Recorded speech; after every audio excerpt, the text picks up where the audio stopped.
নমস্কার বন্ধুরা, আমি শিউলি রান্নাঘরে আপনাদের সবাইকে স্বাগত জানাই। আজকে আমি বাঁধাকপির মুচমুচে পকোড়া বানিয়ে আপনাদের সাথে শেয়ার করব। তাহলে বন্ধুরা প্রথম থেকে শেষ পর্যন্ত ভিডিওটা দেখার জন্য অনুরোধ রইল। বাঁধাকপি পকোড়ার জন্য আমি এখানে আধখানা বাঁধাকপি আগে থেকে ধুয়ে নিয়েছি, আর নিয়েছি একটা ডিম, নিয়েছি চালের গুঁড়ো, এখানে নিয়েছি বেসন আর কয়েক টুকরো পেঁয়াজ নিয়েছি। তো প্রথমে আমি বাঁধাকপিটা একটা ছুরি দিয়ে সরু সরু করে কেটে নেব।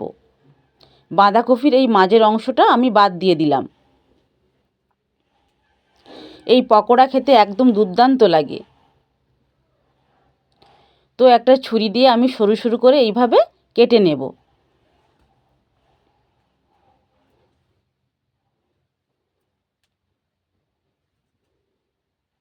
আপনারা চাইলে বঁটি দিয়েও কেটে নিতে পারেন।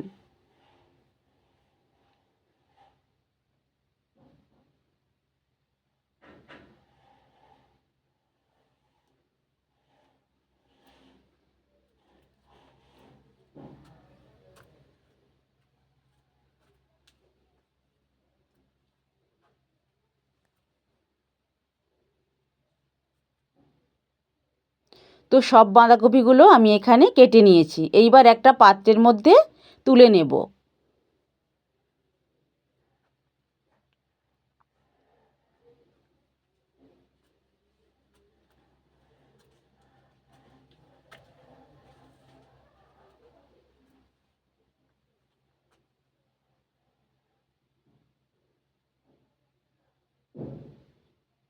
এই বাঁধাকপির মধ্যে আমি 1 চামচ নুন দিয়ে দিলাম।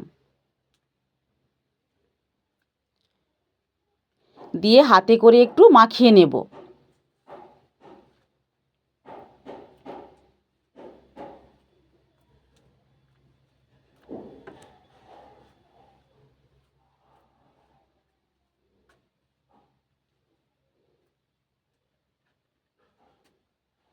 তো হালকা হাতে আমি একটু মাখিয়ে নিলাম। এইবার পুরো ঢাকা দিয়ে 10 মিনিট রেখে দেব। এইবার আমি এখানে কয়েক টুকরো পেঁয়াজ নিয়েছি। পেঁয়াজটাও একটু ঝিরিঝিরি করে কেটে নেব।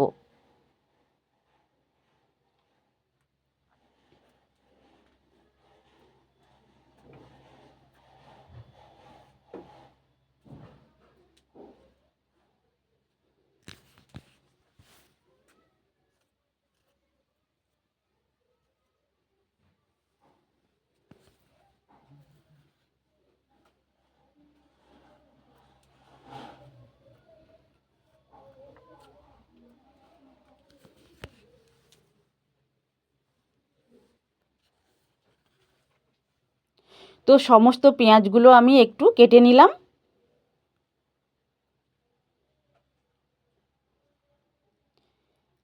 আমি এই রকম সরু সরু করে লম্বা লম্বা করে কেটে নিয়েছি।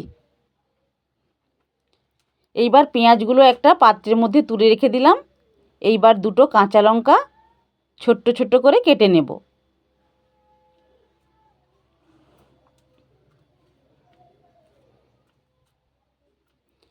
শীতের বাঁধাকপির পকোড়া খেতেই আলাদা মজা। এইবার 10 মিনিট পরে আমি ঢাকনাটা খুলে নিলাম। দেখুন বন্ধুরা কতটা বাঁধাকপি কমে গিয়েছে। এইবার হাতে করে এইভাবে জলটা আমি নিগড়ে নেব। নিগড়ে অন্য একটা পাত্রের মধ্যে রেখে দেব।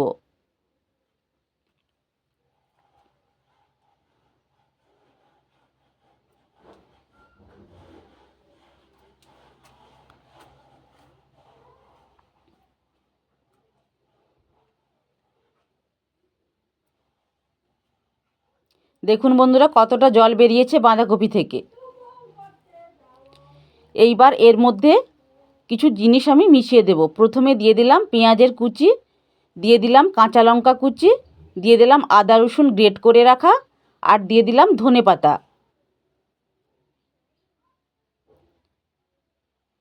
দিয়ে দিলাম পরিমাণ মতো নুন, আর সামান্য একটু হলুদের গুঁড়ো, আর দিয়ে দিলাম লঙ্কার গুঁড়ো, সামান্য জিরের গুঁড়ো, সামান্য ধনের গুঁড়োও দিয়ে দিলাম।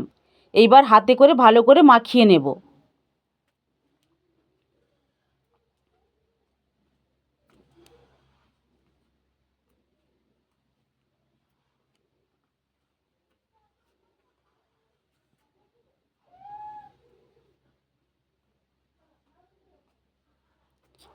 এইবার এখানে আমি পরিমাণ মতো বেসন দিয়ে দেব। এখানে বেশি বেসন দেওয়ার কোনো প্রয়োজন নেই। তো বেসন দিয়ে প্রথমে আমি ভালো করে মাখিয়ে নেব।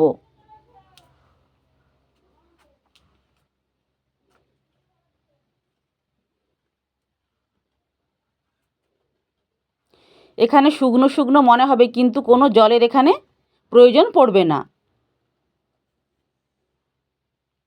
এইবার দিয়ে দেব চালের গুঁড়ি। চালের গুঁড়ি দেওয়ার জন্য এখানে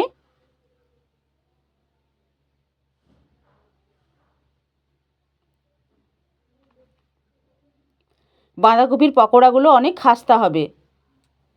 সবশেষে একটা আমি ডিম ভেঙে দিয়ে দিলাম।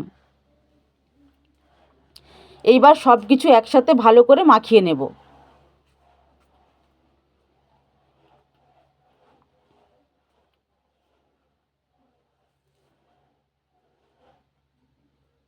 জাস্ট খেতে একদম অসাধারণ দুর্দান্ত লাগে। আপনারা বাড়িতে না বানালে বিশ্বাসই করবেন না। এইভাবে একবার হলেও বানিয়ে খেয়ে দেখবেন। এইবার গ্যাসের মধ্যে একটা কড়াই বসিয়ে দিলাম। কড়াই দিয়ে দিলাম কিছুটা পরিমাণ সাদা তেল। তেল একটু ভালো করে গরম করে নেব। এইবার পকোড়াগুলোকে আমি শেপ দিয়ে দেব।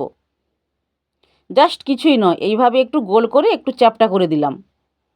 একটা রেডি হয়ে গেল। পরেরগুলো একইভাবে করে নেব।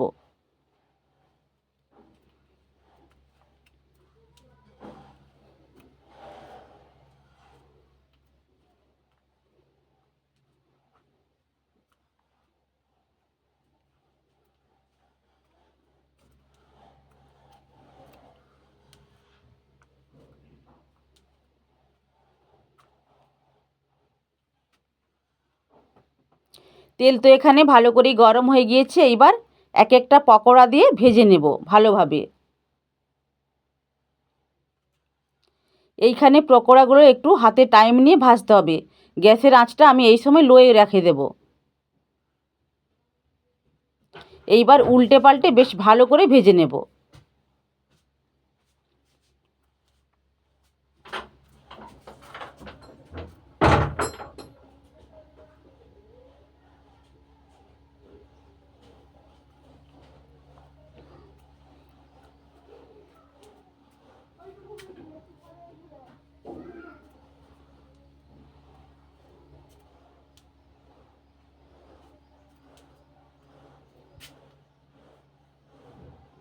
এইগুলো বেশ ভালো করে ভেজে নিয়েছি। এইবার তুলে নিলাম। পরেরগুলো আমি একইভাবে একই পদ্ধতিতে ভেজে নেব।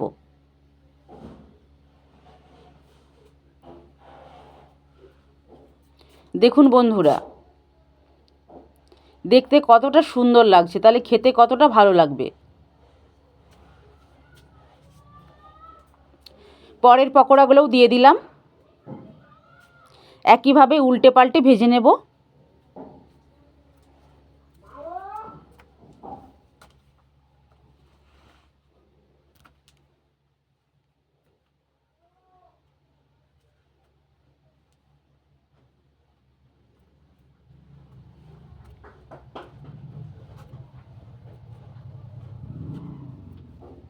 এইগুলো ভালোভাবে ভেজে নিয়েছি। এইবার তুলে নিলাম।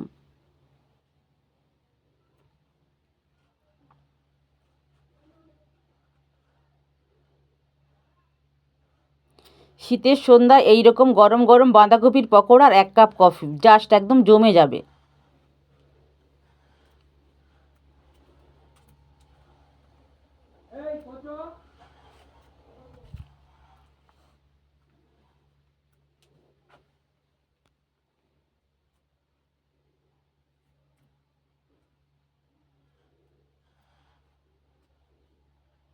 একইভাবে উল্টে পাল্টে ভেজে নেব।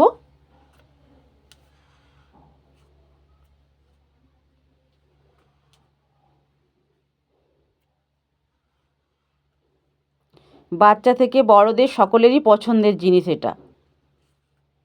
এইগুলোও ভেজে নিয়েছি। এইবার তুলে নিলাম।